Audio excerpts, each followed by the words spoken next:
The content of this channel is not appropriate for children. Thank you, and please enjoy. Hello there, it's Ian, the part-time Dungeon Master, and welcome back to D20 Sundays. I know I'm not in front of the camera like I normally am. I'm not really feeling up to being, on camera at the moment. And, I figured I wouldn't miss D20 Sundays just because of that. And instead, I'll try a different formula, a different type of doing this video in order to still meet my D20 Sundays and still give you guys content while at the same time talking about what we all love, Dungeons and Dragons. If you haven't gotten it, the Everon Rising from the Last War book for Dungeons and Dragons 5th edition just recently came out. I want to say it came out earlier this month, actually. But I got it, and I've honestly been reading through it, and the best I could say is that while I'm not finished with it, I am loving the Dragon Mark section of the book where it talks about these magical marks that somehow boost your abilities in certain aspects. Like there's one for hospitality, there's one for healing, there's one for scribing, for stealth, and so on.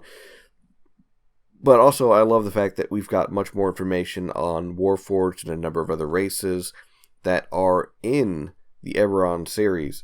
Now, I never actually read the Everon books. I'm not fully aware of what everything's going on in them. It was never something that I really thought about reading about, so I've really got no idea what's going on. But they do give a good bit of history in the book, in the beginning, as to the world of Everon. So that way you can kind of, even if you don't know anything, you can start creating a story together as far as like a campaign or an adventure for you and your friends to play in. But yeah, so if you haven't gotten the Everon books, borrow it from a friend, or, go to your local bookstore. Don't go to some big chain, but go to a local bookstore and, drop down the $50 for it if you've got it. That's one complaint I do have about Dungeons and Dragons. Every time they publish a book, it's $50. So on to today's video, which is I've been seeing a number more of calls for help for dealing with problem players, but not in the sense that we normally are used to, in the sense of like we've got this one player who's just being that guy. No, I mean an actual problem between two players, like a building argument between the two of them. Now, I know that, I don't handle things perfectly well every time. In fact, in the past, when I had issues with another player in a campaign, he decided to bring those issues from outside the campaign into the campaign and have his character start becoming very hostile to my own. And I figured out very quickly it's because he was mad at me from outside the game because I wouldn't take his side on certain arguments that he was having with his significant other. And yeah, so that situation didn't end well, in the sense that, me and them are no longer friends, and I sort of crippled their character. But not important. What important is that, the correct way of dealing with tensions and, possible arguments between your players, and it's like diffusing a bomb. As a dungeon master, it can be a very tricky situation to walk this line of not only being the friends of the players, but also kind of like their boss.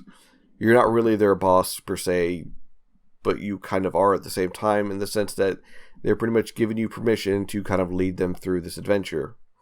So you need them to follow, any rules or guidelines that you have in order to, try and subvert these things. If you could find like any way of getting the two players to sit and talk it out and try and find like a compromise between the two of them, then you should definitely try that if you are hoping to try and diffuse the situation. Though, at the same time, I'll be honest, it does not always work. Sometimes situations cannot be diffused. Sometimes they just have to blow up, because that's the natural course that they go. All you can do is essentially be there on the sidelines, ready to pick up the pieces and put things back together to make them better once again. There have been times where, you're going to have to ask a player in particular. That's the best way to say, the more toxic of the two players, the ones that caused the most problems out of them, to, not come back to the table until they have sorted out whatever the issue is. And there's a possibility that you're going to have to ask both players to do that as well. And the main reason you want to do this, though, is because you don't want that toxicity to spread to the rest of the group. You don't want it to become constantly interrupting to the rest of the group and making it difficult for everyone to enjoy the game. If a toxic player is able to sit there and essentially make one person miserable, they're going to be able to sit there and make everybody miserable and make it hard for everybody to enjoy the game. So you need to find a way of nipping in the bud when you first see it.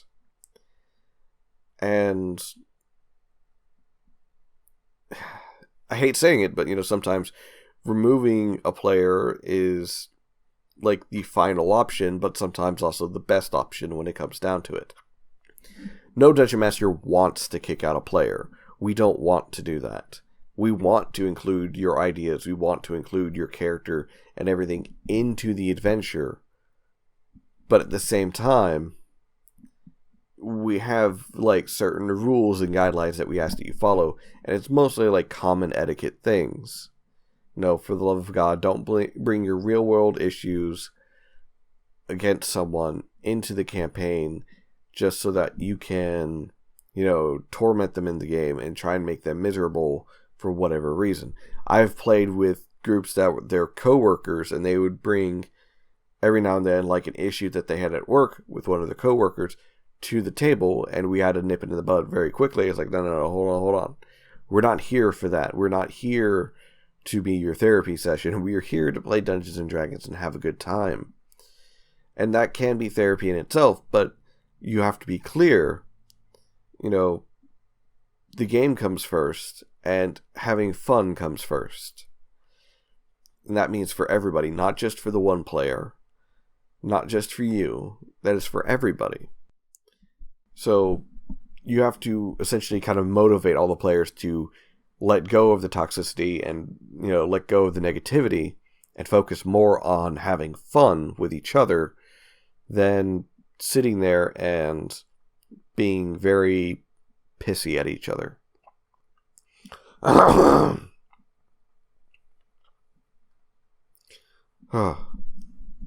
Another thing is that when it comes to any tensions that are between two players or even more players, is communication is very key.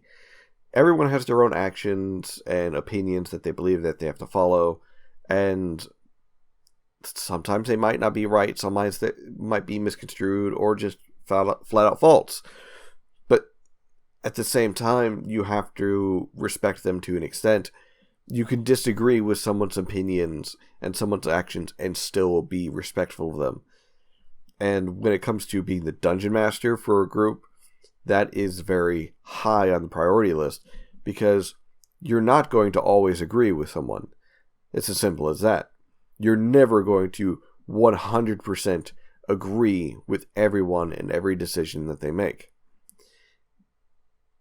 So when you come upon a moment where you have to make a decision and you have to say, hey, I don't agree with this, be as respectful and as honest as possible, because it's better in the long run.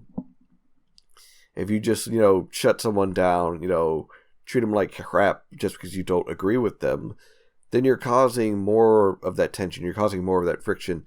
And if you're the dungeon master doing that, it's not going to work out well, because then the other players who are not involved in that tension are going to see this. And it's like, well, if I have a problem, and now I know can't come to the dungeon master about it because he's going to be like, treat me like shit about it.